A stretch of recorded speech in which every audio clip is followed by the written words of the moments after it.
I'm Steven Carpenter. I'm an undergraduate senior studying applied math, engineering, and physics here at UW-Madison. Since I have no mechanics research of my own under my belt, I've decided to adapt and present to you some research from a collaboration between Shizuoka University and the Obayashi Corporation into thermally induced space elevator cable oscillation.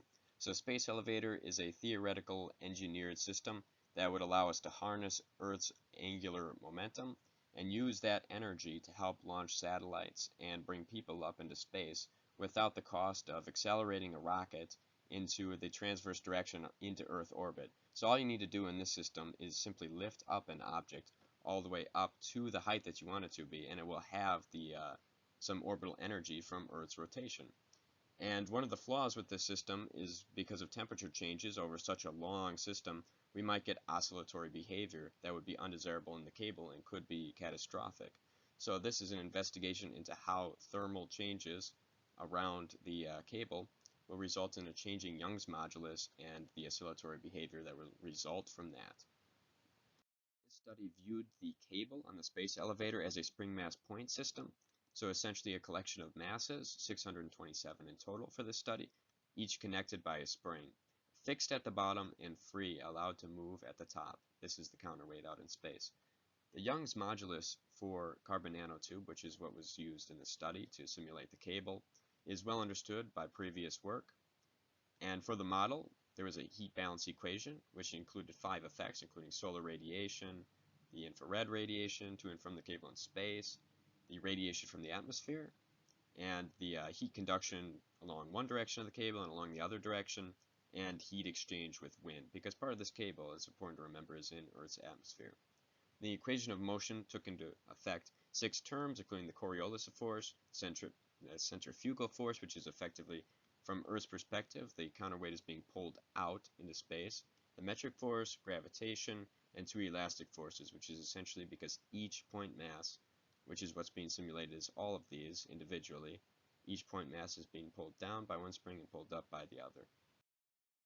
The simulation used for generating these results was a forward Euler simulation with a time step of 5 milliseconds, and the total time tested was the first 2 days in the Julian calendar because the season does matter.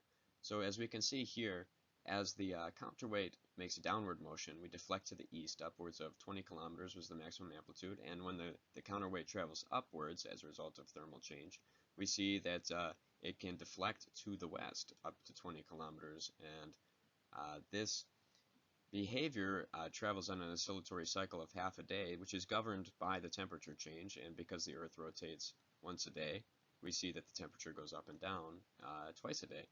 And here's the altitude of the counterweight, which oscillates in about tandem with that. And the half-day cycle is observed, but we don't want our cable to resonate at the same speed as the temperature change, because otherwise we'll have a situation of resonance, which could result in the destruction of the space elevator. And so to get out of the scheme where we're around 2, we want to get away from there. We can either have a higher natural frequency for the cable, or we can have a lower one. But as we see, if we actually lower the natural frequency, we get a much higher amplitude, so these would be a lot bigger, and that's not desirable. So the best thing to do is actually to increase the natural frequency, which can be done by decreasing the tether length and also increasing the internal stress in the cable. In conclusion, this study demonstrates that the thermal effects on the Young's modulus of the tether of the space elevator can have significant consequences for the design constraints of the project. In this particular case, the internal stress must be raised above 65 gigapascals, or the tether length must be shortened below 96,000 kilometers in order to not have the cable be naturally resonant near the frequency as a result of temperature.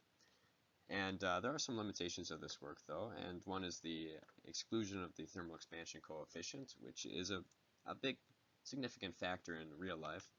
And the other main problem with this work was that there was no equations of state or mass balance actually used in the simulation.